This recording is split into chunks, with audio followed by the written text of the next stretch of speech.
menyerupai patung, membuat patung itu kan memang nggak boleh ya. Nggak boleh. Makanya dimodifikasi sampai wujudnya ya seperti sekarang ini. Mengenai wayang, memang kebanyakan ya itu Mahabharata dan juga Ramayana. Apa iya? Yang sering ditanyakan itu apa iya sih, masa wayang cuma 2 cerita ini saja? Masalah cerita lakon dalam perwayangan. Lakon dalam perwayangan itu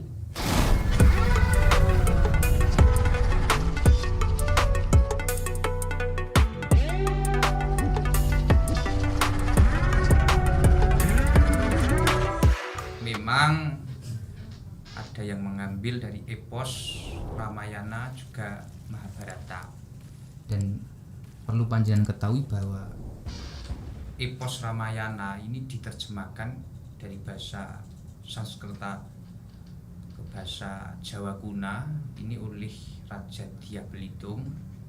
Kemudian yang Mahabharata ini diterjemahkan oleh Raja Dharmawangsa Teguh. Jadi nopo jenenge kedua epos ini kan karya sastra dari orang Hindu, dari Hindia. Tapi yang jelas kalau lakon dalam pagelaran wayang kulit itu tidak terpatok dengan cerita itu. Oh, berarti ada bahasanya improvisasi dari cerita-cerita 2 ini? Ada. Contoh kalau di Jogja itu ada Serat Purwokondo. Ini salah satu tulisan yang ditulis di era Hamengkubuwono V. Kalau orang Jogja ini menggunakan buku ini, Purwokondo. Kalau di Surakarta ini menggunakan Serat Pustaka Raja. Karya dari Raden Ngabei Ronggowarsito. Pujangga Surakarta. Itu menjadi buku pinternya orang Surakarta. Jadi buku pedomannya para dalang di Surakarta. Tapi di Surakarta juga ada nopo jenenge buku Serat Aji Pamasa, itu juga karya dari Ronggowarsito. Waktu itu beliau nulis, kemudian dikasihkan kepada sahabatnya Mangkunegara IV. Kemudian sama Mangkunegara IV ini dibuatkan wayang yang bentuknya kepalanya seperti wayang Purwo, terus badannya campuran. Wayang gedhog. Badannya wayang gedhog. Wayang gedhog ini kan dulu di Demak itu di samping membuat wayang kulit itu juga membuat wayang gedhog. Akhirnya wayang di era Mangkunegara ini disebut wayang Madya. Pertengahan. Jadi ini mengambil cerita Aji Pamasa itu dari karya Ronggowarsito.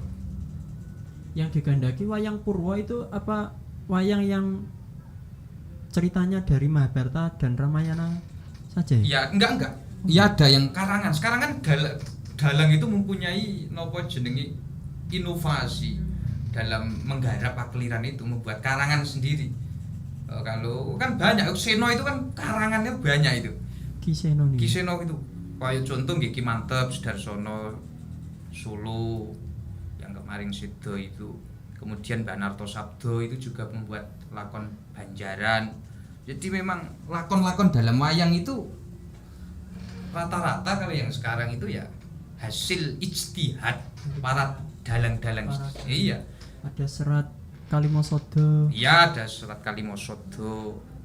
Terus ada Serat Semar Semar Bangun Kayangan. Semar Bangun Kayangan. Ada juga Petruk Dadi Ratu, macam-macam. Dewa Ruci. Itu memang gini Mas Marom. Perkembangan wayang itu memang mulai sebelum ke cerita ini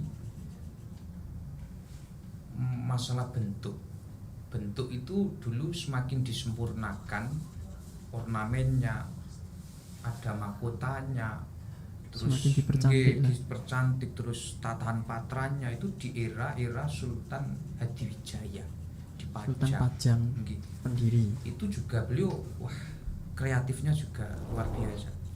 Kemudian di Panembahan Senopati itu juga dibuat napa jenenge wayang yang napa jenenge di napa jenenge di kreatif lagi, dikreatifkan lagi itu. Dimodif lagi baru di era-era Prabu Hanyokrawati di Mataram itu dibuat wayang dagelan. Nggih, wayang dagelan seperti wayang dagelan ya seperti Bilung. Oh, Semar. Ya itu dipercantik Ponokawan, dipacai napa jenenge raja Ponokawan, dipacai wong wedok itu di era-era Prabu Hanyokrawati. Oh, dan tokoh Ponokawan itu dari Jawa ya?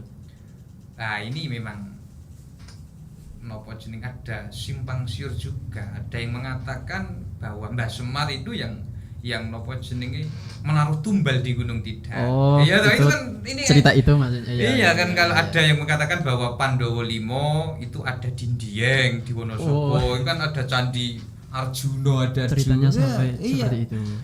Itu dari ijtihadnya orang Jawa itu, ya keyakinan orang Jawa itu. Tapi memang ciri khas ya mengenai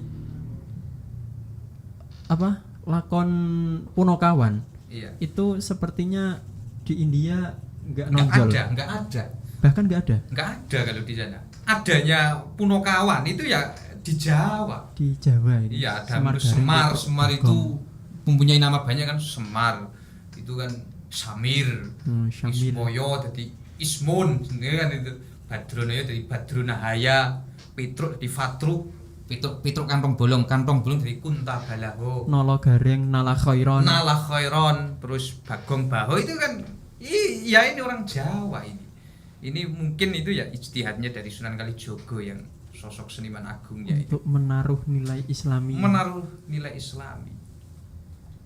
Seperti itu. Berarti setelah kita kenal dengan para tokohnya, okay, pastinya orang Jawa dulu lah, okay, tentunya masyhur sesuatu apapun itu ketika membuat pasti ada filosofinya. Pasti ada filosofi. Bahkan itu semuanya ada filosofi wong Jawa itu. Dari kalau Semar, Gareng, Petruk, Bagong itu Syamir, Nala Khairon, Fatruk, Al-Bagho. Itu ada filosofi. Itu diberi filosofi yang seperti itu. Nanti nopo nggih? Contoh Pandowo Limo. Pandawa 5 itu ya ada berarti. Jadi Pandowo Limo itu juga itu kan keturunan dari Pandu Dewonoto, dari dua ibu, Kunti Talibroto juga Madrim. Kalau kita OCI, kita tafsiri, kita kupas. Punto Dewa itu kan, punto itu dari bahasa Jawa pentokan, pusat. Oh, pentokan kan pusat. Dewa itu Gusti Allah. Punto Dewa itu mempunyai jimat kalimat syahadat. Ini kan melambangkan bahwa Punto Dewa ini rukun Islam yang pertama. Gitu. Oh, betul. Kemudian kalau kita lanjutkan ke Werkudara. Werkudara itu namanya banyak sekali. Ada Bimasena, ada Bimoseno, ada Wijayasena, Satrio, Pringgodani. Terus ada nopo jenenge? Ada Unggul Bawenang. Dan itu juga ada nilai filosofi. Dan siapa? Werkudara ini mempunyai apa? Kuku Ponconoko. Kuku itu kan kuku Hono, Ponco Limo, Noko Wektu. Jadi Werkudara ini melambangkan sholat 5 waktu. Jadi kuku Hano, Ponco niku 5, iya panca 5. Noko itu waktu. Jadi ya lambang sholat. Serius lah dalam Islam. 5 waktu. Nggih. Tadi Bimasena kelawan opo kita oleh pitulungan. Terus Wijayasena lan tekane pitulungan kita. Terus Bratasena kelawan gebag. Bratasena Baristasona. Nggih, kelawan nggih bagus, kelawan nglakoni kebagusan kita bakal oleh pitulungan. Dan melakoni kebaikan kita memperoleh pertolongan. Terus Unggul Bawenang, Istihol Wakona. Istihol itu ketunggul, kona Unggul itu istihol. Istihol itu nggih, unggul itu istihol. Kona itu napa? Kona ayo nerimo dadi Unggul Bawenang itu ya apa jenenge ketunggul karo nerimo pandumane Gusti Allah itu, Gusti Allah itu. Dan ini saya tertarik dari mungkin 2 lakon ya. Bukan 2 lakon, 2 cerita. Antara Ramayana dan Mahabharata. Mungkin panjenengan memiliki kecondongan. Kalau saya atau condong Anda semua. lebih Mahabharata atau lebih Ramayana Anda? Kalau saya ya semuanya, yo Ramayana, yo Mahabharata. Dan dua-duanya itu sering Anda pentaskan itu? Ya, saya sering kupas itu, serta kedua epos karya para sastrawan besar dari India itu. Karena menarik juga kita, banyak hikmah yang jelas banyak hikmah juga kalau kita mau mentafakuri dari cerita-cerita itu. Nah, sekarang apa kabar wayang, Mas? Dari para anak muda lah sekarang. Ya nggak tahu, kalau panjenengan tahu kan di Lirboyo di kurang lebih 28 santri. Lebih. Gitu. Metro mulai wong. Ini sing suka yang tahu wayang. Iya toh nggih. Hanya segelintir. Nggih, bahkan nggak ada, Mas. Kemarin itu saya mengisi acara seminar di Yogyakarta, di Jogja. Himpunan Santri Lirboyo yo dari Yogyakarta. Waktu itu yang diselenggarakan oleh Jam'iyah Far'iyah, juga Jam'iyah Wilayah. Itu saya bicara itu mengenai kesusastraan bahasa Jawa, bicara tentang kebudayaan wayang. Saya tanya orang Jogja ini, saya dulu belajar dari para dalang-dalang di Jogja, para seniman di Jogja. Saya mosok kon nguyahi wong Jogja ini kan. Seharusnya yang nguyahi sebenarnya. Sebenarnya saya harus belajar kepada orang-orang Jogja ini. Makanya saya orang Jogja aja sudah nggak ada. Saya tanya kepada penasihatnya itu, Mas kok mosok ora ono siji loro wong sing iso basa Jawa, Mas. Maksudnya dalam bahasa kesusastraan bahasa Kawi dalam dunia pidato itu. Nono aku ngenyeluk awakmu.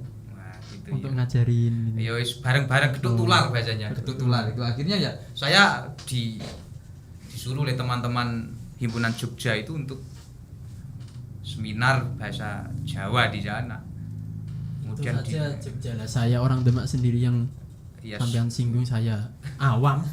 Seharusnya kalau Demak, Jogja itu menurut saya itu seharusnya adalah ibu tempatnya. kota kebudayaan. Ibu kota kebudayaan. Iya, ibu kota kebudayaannya di 2 tempat itu. Di Jogja ada tokoh-tokoh hebat, ada keraton. Di Demak ada seniman agung, Sunan Kalijaga, itu kan pusat kebudayaan juga. Iya, mudah-mudahan lah para pemudanya diberikan ketertarikan dengan budaya. Makanya target saya ini kemarin ketika mengisi seminar kepada Agus Fajrul Falafasih. Gus Fala. Ya, kemarin saya dalang di kantor LBM. Kantor LBM itu di gedung LBM. Biasanya buat Basul Masail. Betul. Saya buat untuk pagelaran wayang di sana. Iya. Sampean bawa wayang. Saya bawa wayang. Ada. Makanya saya bawa wayang itu nopo jenenge sudah. Sejak saya disuruh oleh teman-teman M3M disuruh mayang di sini di Lirboyo ini, terus saya ragu loh, mosok wayangan Lirboyo ini. Terus akhirnya dapat restu dari Dewan Rois, akhirnya ya wis oke lah, saya ambil wayang, saya ambil kostum, saya dalang di gedung LBM sama Gus Fala sama teman-teman lir-ilir yang di nopo jenenge di Asoli Kiai Haji Said Ridwan. Antusias teman-teman ya alhamdulillah ya, karena ternyata nggih Lirboyo itu napa jenenge masih banyak santri yang mencintai kebudayaan karena Lirboyo itu kan Indonesia, seluruh Indonesia santri Lirboyo itu ada itu, dari orang Pasundan, Madura, bahkan orang Madura ke tempat saya. Piye basa Jawa. Akhirnya saya disuruh acara di Madura. Di Pasundan itu kan hampir 2 minggu sekali. Sebulan ya, maksimal sebulan sekali pasti saya disuruh nopo jenenge itu. Wayangan itu di Jam'iyah Far'iyah itu. Setiap malam Jumat itu. Dolanan wayang. itu ya untuk ikhtiar untuk membumikan kebudayaan, untuk mengenalkan, untuk ya itu untuk di Bumi Lirboyo ini.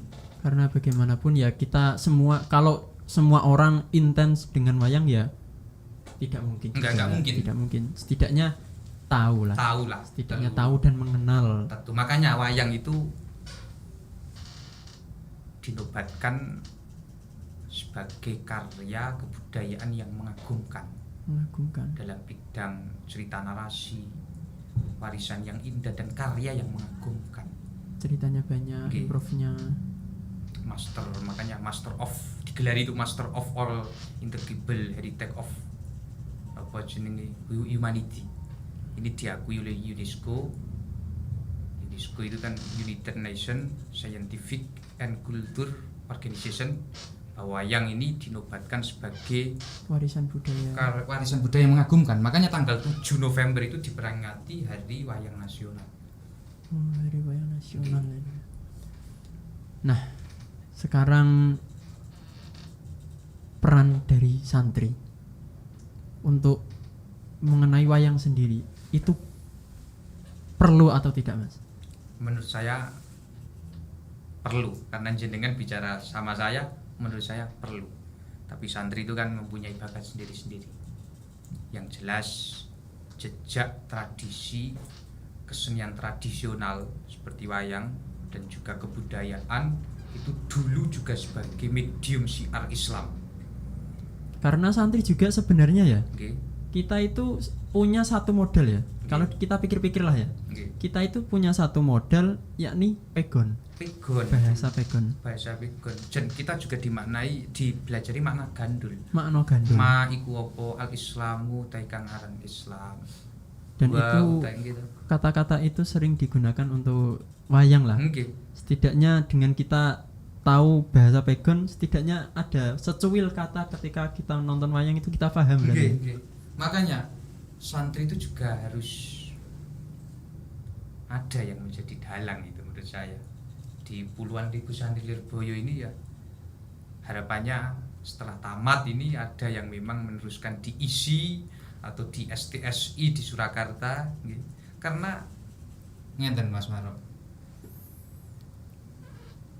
kita ini juga harus ikut prihatin atas semakin lunturnya cipto karso karyo yang adiluhung ya seperti wayang ini di tengah gemburan apa jenis budaya, masuknya beragam budaya seni ala kebarat-baratan. Makanya kita ini harus terus berupaya menjaga mendorong kelestarian wayang kulit sebagai pewaris bangsa. Dan yang jelas kita juga sebagai santri kita tahu syariat, kita dipelajari kitab Fathul Mu'in, kita dipelajari kitab Fathul Qorib, bahkan Majmu' itu gitu. Kalau kita juga harus membenahi, menurut saya kita harus membenahi budaya dan seni yang sekiranya bertentangan kepada kali syariat itu kita harus benahi dengan garis besar itu menggunakan cara budaya bil ma'ruf dengan budaya dengan memperbaiki budaya dengan budaya. Makanya kalau kata Pak Zarawardi kemarin saya masih ingat itu, ketika kita berdakwah di tengah-tengah masyarakat ini harus menerapkan amar ma'ruf bil ma'ruf nahi munkar bil ma'ruf. Nah itu kan karena jejak seperti kesenian tradisional wayang ini nopo jenenge yang akan kaya akan nopo jenenge filosofi kehidupan, jangan sampai terus tergerus dan hilang gitu. Jangan sampai punah lah ya. Jangan sampai punah. Ada rasa eman sendiri. Iman gitu. Iman.